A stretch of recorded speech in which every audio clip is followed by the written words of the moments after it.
Supreme court का एक बड़ा फैसला है। देखें, अक्सर लोग जो है अपने मकान को क्या करते हैं, किराए पे देते हैं। बहुत लोग आप देखते होंगे खास करके शहर में कि मकान को क्या करते हैं, किराए पर दे देते हैं।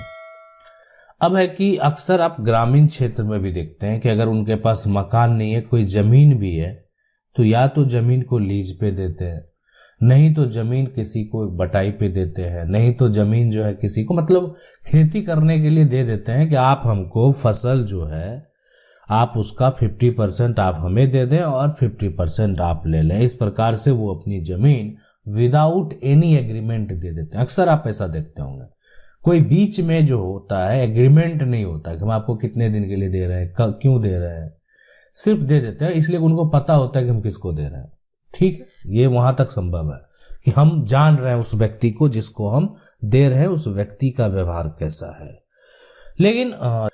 लेकिन जो अगर मान लेते हैं बाहर में अगर कहीं आप मकान हो या दुकान हो किराए पे जो है आप किसी को देते हैं, तो सामने वाला व्यक्ति को आप नहीं जान रहे हैं। आपका दुकान देने का जो है एक तरह से टर्म एंड कंडीशन जो भी है वो अगर कोई भी आके फुलफिल करेगा तो आप उसको दे देते हैं।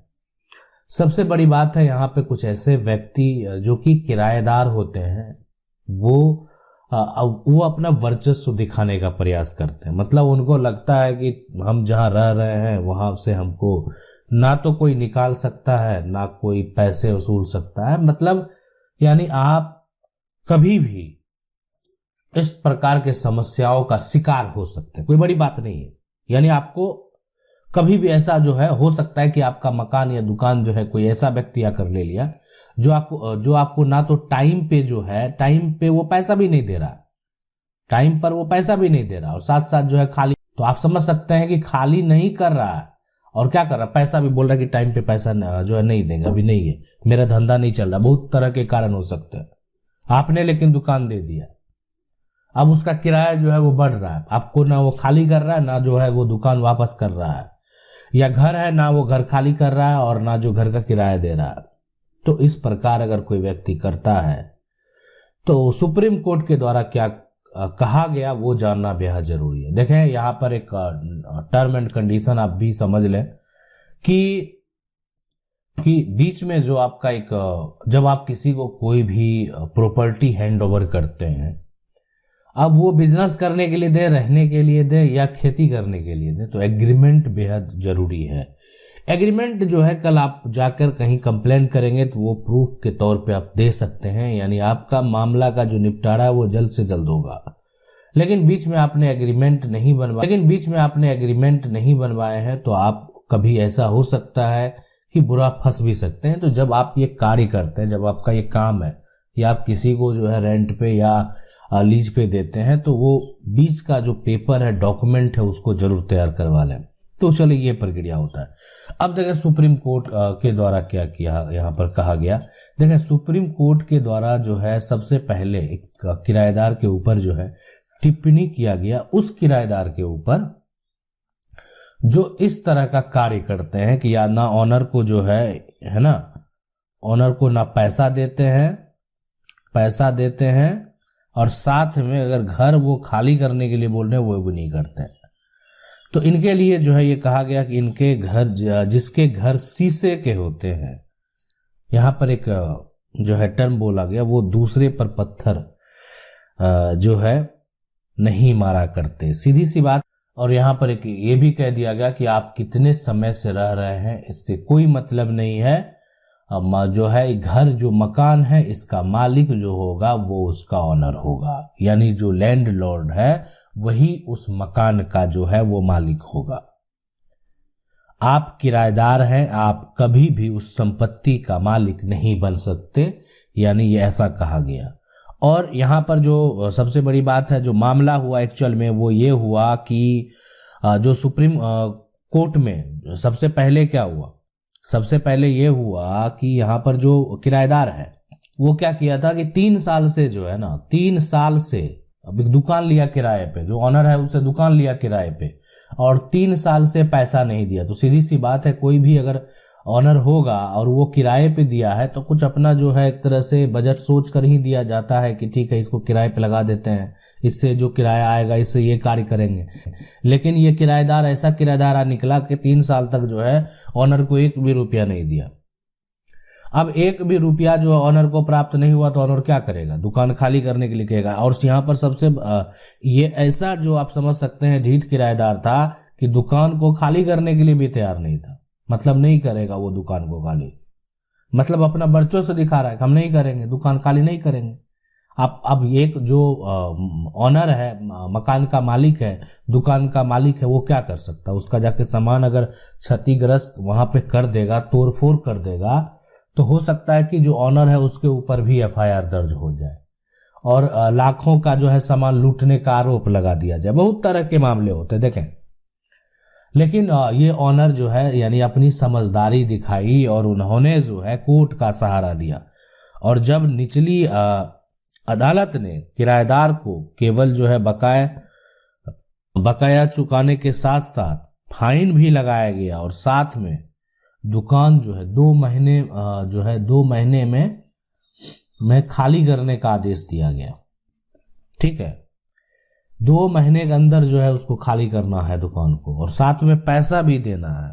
उसके साथ जो है एक तरह से जो इतना परेशानी हुआ ऑनर को, उसका जो है एक तरह से मुआवजा भी भरना है, मतलब उस पर जो है एक तरह से फाइन भी लगाया गया। अब है कि सीधी सी बात है कि निचली अदालत का फैसला दिया गया तो लोग सोचेंगे कि नहीं अब ऊपरी अदालत में ले जाते हैं, तो यानी फिर जो है यहाँ पर अब है क्या कि यहाँ पर किराएदार जो है ना कोर्ट का फैसला ही नहीं माना। ठीक है, और आगे ऊपरी अदालत चला गया। देखें कोई भी ऐसा नहीं, देखें कोर्ट का अगर आप फैसला नहीं मानते हैं तो आप उसके ऊपर जो है जब जाकर अगर फिर से अगेन आप दोबारा याचिका दायर करेंगे तो कोई दिक्कत नहीं है। आप नहीं माने तो तभी तो आप आगे गए उस फैसले से संतुष्ट नहीं है। लेकिन आखिरकार एक दिन फैसला जो भी आएगा वो आपको लास्ट में मानना ही पड़ेगा। आप उसको जो है इग्नोर नहीं कर सकते। अगर आप इग्नोर करेंगे तो आपको सजा हो सकती है, आप अरेस्ट हो सकते हैं, है ना। इसलिए कि वहां पर जो होगा एक तरह से अपमान होगा एक फैसले का, जो न्यायालय का फैसला दिया। ऐसे में तो लोग फिर मानना ही छोड़ देंगे। तो ये संभव नहीं है कि कोई जो कोर्ट का फैसला है उसको ना माने। कोई प्रशासन है या सरकार के अधिकारी हैं या सरकार खुद, अगर सरकार के द्वारा सरकार पर कोई जो है फैसला दिया जाता है तो वो भी जो है सरकार को एक्सेप्ट करना पड़ता है। ठीक है, उसके अगेंस्ट सरकार मान लेते हैं हाईकोर्ट के द्वारा फैसला दिया गया, सरकार उसके अगेंस्ट सुप्रीम कोर्ट जा सकते हैं। लेकिन फिर सुप्रीम कोर्ट के द्वारा जो फैसला दिया जाएगा वो सरकार को भी मानना पड़ेगा। मतलब सीधा सा समझने वाली बात यह है कि अगर कोर्ट का फैसला होता है तो कहीं ना कहीं आपको मानना पड़ेगा। जब जो मामला हाईकोर्ट में गया तो हाईकोर्ट में फिर उसको जो है 4 महीना का जो है वक्त दिया गया और 4 महीना में बोला कि 9 लाख रुपया जमा करना है, 9 से 10 लाख। ठीक है, तो आप समझ सकते हैं कि 9 से 10 लाख रुपया उसको 4 महीना में जो है जमा करना है। काय किराया नहीं दिया था और उसके बाद जो है उसको जो है खाली करने का आदेश भी दिया गया, लेकिन फिर नहीं माना। अब सोचा किराएदार अब ऐसे नहीं होगा, अब सुप्रीम कोर्ट चलते हैं, मामले को थोड़ा घींचते हैं, कहीं मेरे पक्ष में कोई फैसला दे दे। अब आदमी आप समझ सकते हैं कि ना उनकी वो जमीन, ना वो उनका वो दुकान वो लिए किराए पे, लेकिन ना पैसा दे रहे थे। अब ऑनर है, कितना दिन इंतजार कर सकते हैं।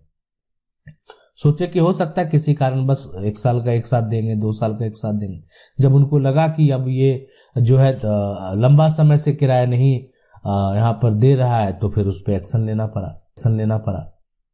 तो ये जो प्रक्रिया है, जब मामला जो है ये किराएदार इस तरह के जो व्यक्ति हैं जब सुप्रीम कोर्ट में पहुंचते हैं तो ऐसा नहीं है। देखें जहां भी होता है न्याय ही होता है। सुप्रीम कोर्ट के द्वारा साफ वो जो है उस याचिका को खारिज करते हुए तुरंत खाली करने का आदेश दिया। तुरंत खाली करना होगा, ज्यादा समय लेने की जरूरत नहीं है, तुरंत आपको खाली करना होगा।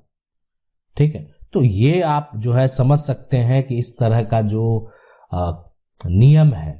ठीक है, आप अगर किसी को भी अपनी प्रॉपर्टी हैंडओवर करते हैं तो आप उस प्रोसेस को समझिए कि आप कैसे करेंगे, क्या करना होगा आपको कैसे जो डॉक्यूमेंट है, जो लीज है, वो उसका पेपर तैयार करना होगा। आप उसको लीज पे दे सकते हैं, ऐसे नहीं दे सकते। आप लीज का डॉक्यूमेंट बना लीजिए, आप एग्रीमेंट तैयार कर लीजिए। अगर आप किसी को रेंट पे देते हैं, रेंट एग्रीमेंट दे दीजिए, तो वो होगा। दूसरी है कि उस रेंट एग्रीमेंट में कंडीशन होते हैं कि आप कितना मंथ तक जो है किराया अगर आप नहीं देते हैं तो आप पर एक्शन लिया जा सकता है। तो ये जो सभी टर्म एंड कंडीशन है, अब उसमें क्या लिखना होता है, कैसे मेंशन करना होता है, क्या नियम है, क्या कानून है, कैसे उस नियम कानून का पालन किया जाता है, हम उसको भी कभी आपको डिटेल से जरूर बताएंगे। आशा करते हैं वीडियो अच्छा लगा होगा। वीडियो को लाइक जरूर कर दें। चैनल को पहली बार देख रहे हैं, सब्सक्राइब करके जो बेल आइकन है उसको जरूर दबा लें। मिलते हैं अगले वीडियो में, तब तक के लिए।